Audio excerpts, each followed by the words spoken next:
Olá, seja bem-vindo. Hoje chegamos à 7ª entrevista da série com os candidatos à Prefeitura de São Paulo.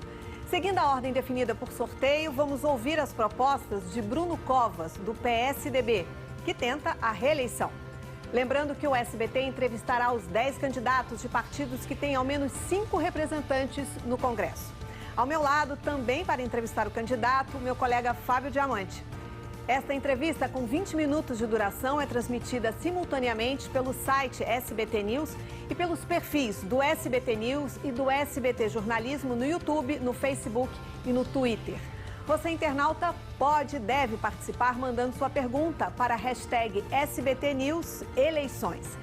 Candidato Bruno Covas, seja muito bem-vindo. Boa tarde. Boa tarde, candidato. Boa tarde, Simone. Boa tarde, Fábio. Boa tarde para você que nos assiste. Prazer falar com vocês. Parabéns ao SBT por essa iniciativa democrática de ouvir todos os candidatos e candidatas. Fábio vai começar a entrevista. Vamos lá, então. Candidato, minha primeira pergunta é sobre a revelação grave de que o seu candidato a vice, o vereador Ricardo Nunes, do MDB, foi acusado de violência doméstica contra a própria esposa e ameaça em 2011, com quem ele continua casado, por sinal. Candidato, eu lhe pergunto, como é que o senhor vai tratar de temas como esse, violência contra a mulher, com um vice desse ao seu lado? O senhor vai mantê-lo na sua chapa? E se o senhor puder dizer para a gente entender um pouquinho, a indicação do Ricardo Nunes, ela é sua, é uma escolha sua ou passou pelo governador João Dória? Bom, primeiro dizer que é inaceitável qualquer tipo de violência, é inaceitável a violência doméstica e não concordo com aqueles outros candidatos que acham que o poder público não precisa interferir em casos de violência doméstica. Muito pelo contrário, a gente teve uma série de ações ao longo desses últimos anos que vão exatamente no sentido de dar mais proteção à mulher. Nós ampliamos a ação da Lei da Ação Protetiva Maria da Penha, da Guarda Civil Metropolitana, para todos os cantos da cidade de São Paulo. Nós temos hoje mulheres sob a proteção da legislação, que tem à sua disposição um botão de pânico, que com equipes especializadas da GCM que fazem esse atendimento. Nós reabrimos um abrigo sigiloso aqui na cidade de São Paulo para poder atender e acolher essas mulheres e aprovamos na Câmara Municipal um projeto de lei que autoriza a Prefeitura a exigir das empresas que prestam serviço à Prefeitura de São Paulo cota para vagas de trabalho para mulheres vítimas de violência, para poder cortar essa relação financeira que muitas vezes ela tem com o seu próprio agressor. Os dois, tanto o Ricardo quanto a Regina, disseram que nada disso aconteceu, que foi apenas um desentendimento do casal, eles negaram esse tipo de denúncia, então, portanto, é uma questão esclarecida pelos dois. A escolha se deu dentro dos partidos coligados, é uma escolha minha, da minha responsabilidade, ninguém impôs a escolha do candidato Ricardo Nunes, aliás, todos os partidos que colocaram como condição indicar o nome a vice, não fizeram parte da nossa coligação. Então, nós primeiro fechamos uma coligação de 11 partidos, com a possibilidade de indicar o vice, mas sem colocar isso como condição, e assim que a gente fechou, eu escolhi ele para representar esse arco de alianças a favor da cidade de São Paulo. E ele está mantido, o senhor não vê incompatibilidade nenhuma? Não vejo porque não há nenhuma denúncia, não há nada que comprove que isso efetivamente aconteceu. Os dois envolvidos negam que isso tenha acontecido, tanto ele quanto ela. Candidato, só que depois de uma denúncia como essa, é legítima a preocupação do eleitor sobre o cumprimento do seu mandato. Eu pergunto, o senhor vai cumprir o mandato, caso seja reeleito, até o final? Ou o senhor vai manter a tradição de prefeitos do PSDB que abandonam a prefeitura para concorrer ao governo do estado? Vou cumprir o meu mandato pelos próximos 4 anos. A população tem visto quem é que tem feito desta campanha um terceiro turno de 2018 e quem é que está preocupado com a eleição de governo do estado e governo federal. Eu estou tratando nesta eleição dos temas da cidade de São Paulo. Não estou estadualizando ou nacionalizando a disputa, porque o meu interesse não é em relação ao governo do estado ou à presidência da República. O meu interesse é continuar governando a cidade pelos próximos 4 anos e também aproveitar e dizer que também estou muito bem de saúde, portanto, vou ter saúde para poder governar a cidade pelos próximos 4 anos. É isso que eu ia perguntar para o senhor. O senhor tem dado bastante destaque para a sua luta contra o câncer na sua propaganda eleitoral. Queria saber como está a saúde do senhor, o que os médicos dizem. O senhor está forte para encarar 4 anos intensos, certamente, no comando da maior cidade do país? Olha, passei durante a fase do meu tratamento no comando da cidade na maior crise sanitária dos últimos 100 anos. A quimioterapia fez sumir 2 dos 3 tumores, a imunoterapia está reduzindo o tumor que restou, vou continuar a me tratar, os médicos otimistas, estou completamente liberado para poder trabalhar, para poder fazer campanha, para disputar essa eleição. Fiz um novo check-up em agosto, já próximo do período das convenções partidárias, estou completamente liberado. Todos os meus médicos estão à disposição da imprensa, vários deles já inclusive atenderam jornalistas e, portanto, já demonstraram que não há nenhum problema, nada que aponte qualquer indício de que há qualquer restrição em relação à minha saúde para poder enfrentar essa eleição e para poder governar a cidade pelos próximos 4 anos. A doença me deixou muito mais humano, muito mais preocupado com a população, né? Eu vi de perto o que é a dificuldade de saber se você vai conseguir tratamento, se você vai conseguir vencer a doença, né? Não é por acaso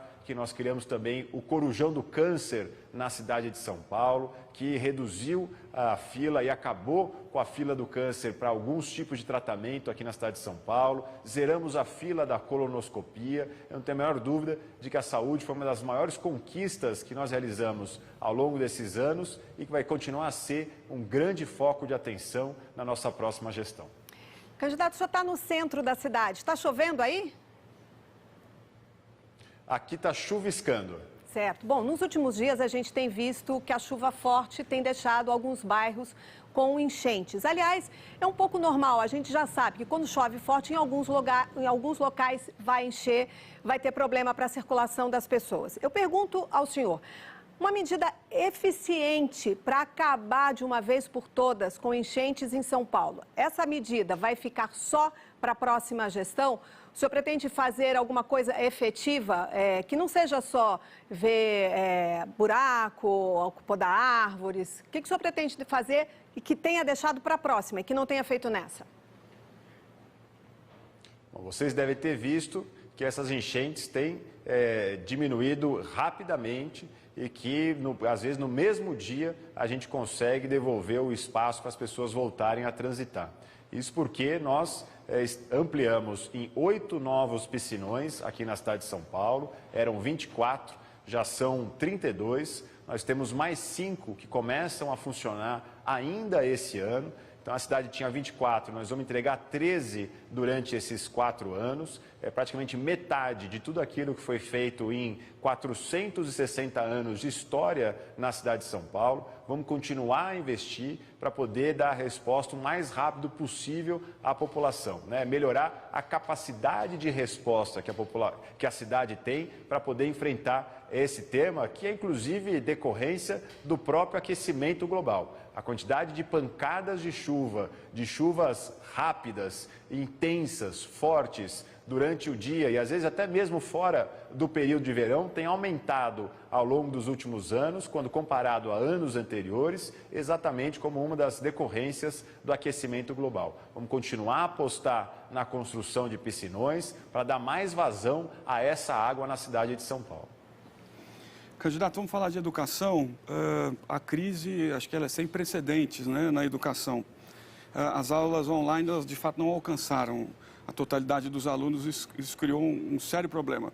O senhor anunciou a compra de 465 mil tablets com acesso à internet para os alunos da rede pública. 100 mil tablets, mais ou menos, seriam entregues agora, no finzinho do ano, um pouquinho antes da eleição. Como é que o senhor vê a afirmação que tem sido feita, inclusive por adversários do senhor, de que essa foi uma ação eleitoreira por parte do senhor? Porque essa é uma medida que podia ter sido tomada antes, né? Lá atrás eu acompanhava de perto com o senhor nas coletivas do governo, maio, junho já se percebeu esse problema. Por que o senhor não anunciou antes e deixou para decidir agora no finzinho do ano?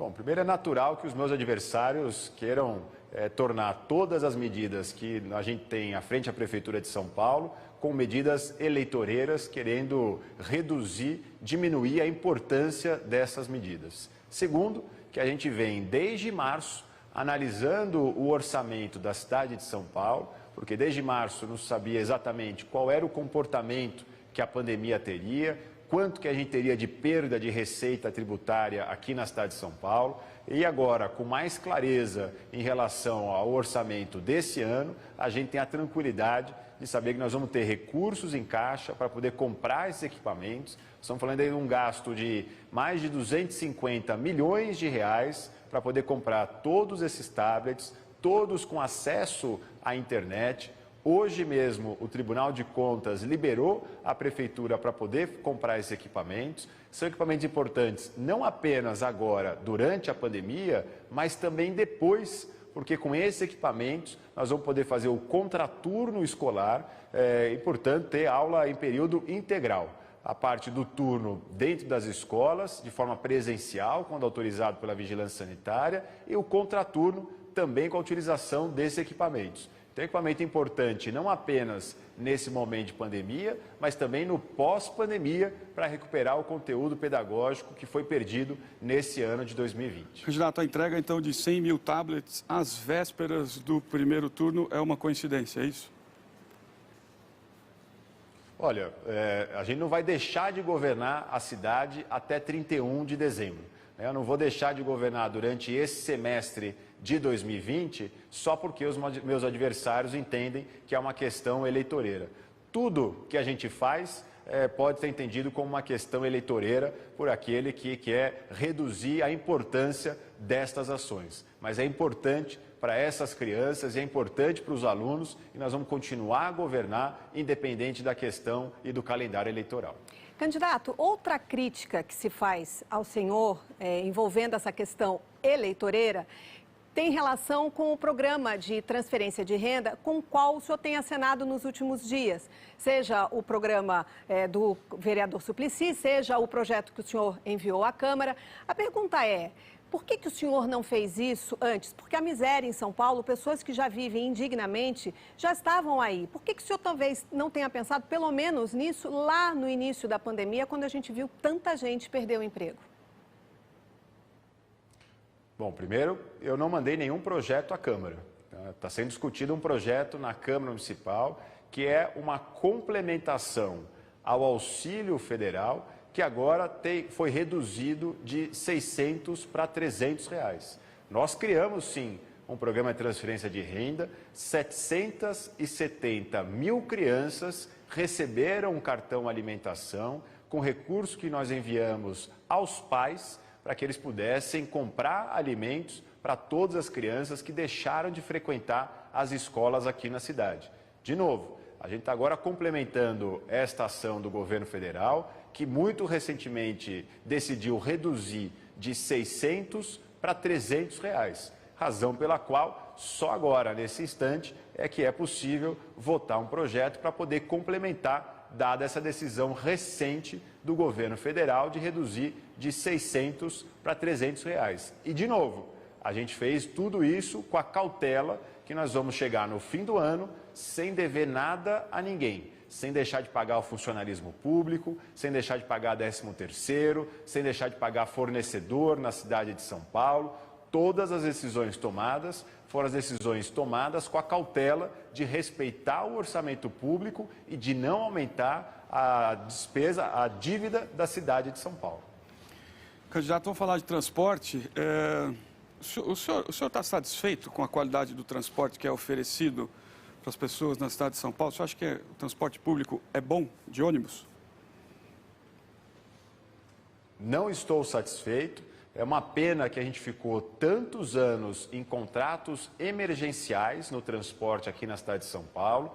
No ano passado, finalmente, nós conseguimos assinar os novos contratos com duração de 15 anos, o que permite agora a gente solicitar e tornar mais forte a presença e a cobrança com as empresas que prestam esse serviço, para que a gente possa ter a renovação de toda a frota, a reorganização das linhas, para poder dar mais segurança, para poder dar mais conforto à população e a reorganização das linhas para diminuir o tempo que as pessoas levam para ir de casa até o trabalho. É uma pena que os contratos tenham ficado em tanto tempo em emergenciais, o que não permite investimentos por parte dos concessionários aqui na cidade de São Paulo. Candidato, o orçamento para o ano que vem está apertado e o setor já reclama que houve uma queda, né, do movimento por causa da pandemia e o setor já prevê aí a necessidade de um aumento do subsídio ou da tarifa. Vai aumentar a tarifa em São Paulo? E se for, essa é uma decisão que o senhor toma antes da eleição ou o senhor espera a eleição para decidir? A gente ainda vai analisar a projeção para o ano que vem, até porque nós estamos semanalmente ampliando a quantidade de demanda do ônibus na cidade de São Paulo. Já estamos chegando próximo a 60% da quantidade de passageiros. Até alguns dias atrás era menos de 55% desta demanda. Então esse número está acompanhando semanalmente a cada nova fase do Plano São Paulo, em que as atividades vão sendo liberadas aqui na cidade, em que o prazo de funcionamento dos bares e restaurantes, dos shopping centers, dos estabelecimentos comerciais vem ampliando também a demanda por ônibus na cidade de São Paulo. Então esse número em relação ao ano que vem ainda é muito cedo para poder projetar. Mas a nossa perspectiva é chegar no ano que vem com a mesma previsão de subsídio que a gente tinha para este ano de 2020, algo em torno de 2 bilhões e 300 milhões de reais. Candidato, a gente percebe que o senhor tem feito um esforço muito grande para ficar à margem da rivalidade que existe e é notória entre o presidente Jair Bolsonaro e o governador João Dória, né? A impressão que os analistas têm é de que o senhor está tentando perder popularidade entre aqueles que gostam do presidente Jair Bolsonaro. Eu pergunto ao senhor, qual é o melhor cabo eleitoral? Ou o pior, Bolsonaro ou Dória?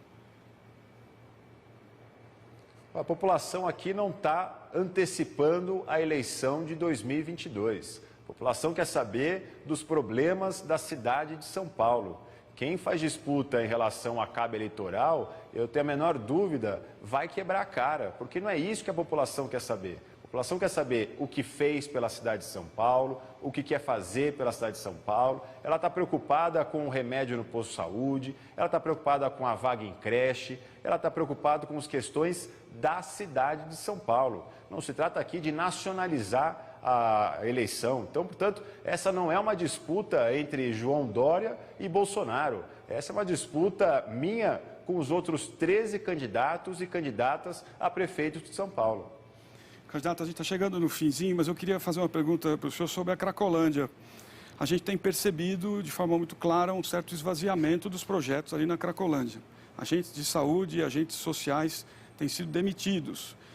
Inclusive, a violência aumentou lá e os agentes de saúde relatam para a gente que tem medo de se aproximar do fluxo do crack como faziam antes. Eu, pessoalmente, estive lá recentemente e vi que imóveis voltaram a ser usados irregularmente para pessoas morarem lá, uma situação de risco absurda. O que está acontecendo lá? Falta dinheiro, a prefeitura desistiu. O que acontece na Cracolândia? Fábio, se você esteve lá, você viu que semana passada nós começamos o processo de demolição das quadras 37 e 38, um processo que vem sendo discutido há 10 anos em parceria com o governo do estado na revitalização daquele local. Não há nenhuma diminuição de presença do poder público, da prefeitura ali.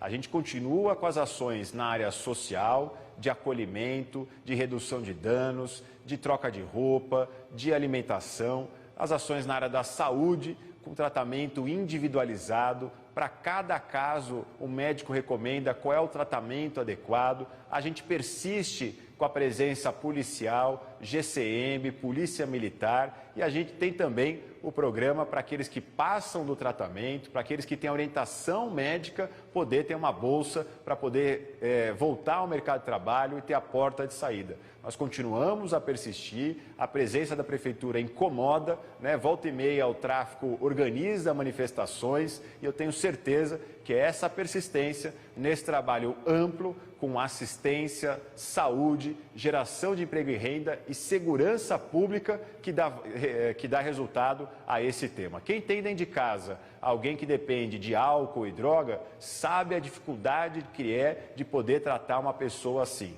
Mas a Prefeitura vai continuar a persistir e não há nenhuma redução de recursos no investimento que nós fazemos lá naquele espaço. Candidato, está acabando o tempo. Vamos tentar mais uma pergunta rapidinho, uma resposta rápida também. Para quem tenta a reeleição, os feitos do primeiro mandato são a grande vitrine. Eu pergunto para o senhor, o que o senhor pode botar na vitrine da sua gestão se os primeiros 2 anos não foram seus, foram de Dória? O ano passado tinha uma crise econômica no país e esse ano tem a pandemia. O que o senhor coloca na vitrine da sua gestão? Nesses 4 anos, nós entregamos 12 novos CELs, 8 novos hospitais definitivos aqui na cidade de São Paulo. A cidade não inaugurava nenhum desde 2007, 25 mil unidades habitacionais, 1.600.000 metros quadrados de calçadas reformadas, 85 mil vagas em creche, recorde na história da cidade de São Paulo, 10 novos parques, o maior carnaval e a maior virada cultural da cidade de São Paulo, aonde em qualquer área a gente tem muito para mostrar e muito foi feito. Reduzimos burocracia, postamos na informatização. A cidade de São Paulo hoje é uma cidade melhor do que nós encontramos em janeiro de 2017. Candidato, a gente está com o tempo esgotado. Eu queria que o senhor fizesse rapidamente as suas considerações finais. Queria agradecer ao SBT pela oportunidade. Eu nasci em Santos, vim morar em São Paulo aos 14 anos de idade, sou advogado formado pela USP, economista formado pela PUC, fui deputado estadual, deputado federal, secretário de Estado do Meio Ambiente e há 2 anos e meio prefeito da cidade de São Paulo. Amo esta cidade, acredito na política e quero continuar a ser prefeito para continuar a reduzir desigualdade social aqui na cidade de São Paulo. Muito obrigado, boa eleição, peço a sua confiança, peço o seu voto. Muito obrigada, candidato. A íntegra desta entrevista está disponível no site SBT News. E amanhã, às 5h30 da tarde, será a vez de Andréa Matarazzo, do PSD. Muito obrigada pela companhia e até lá!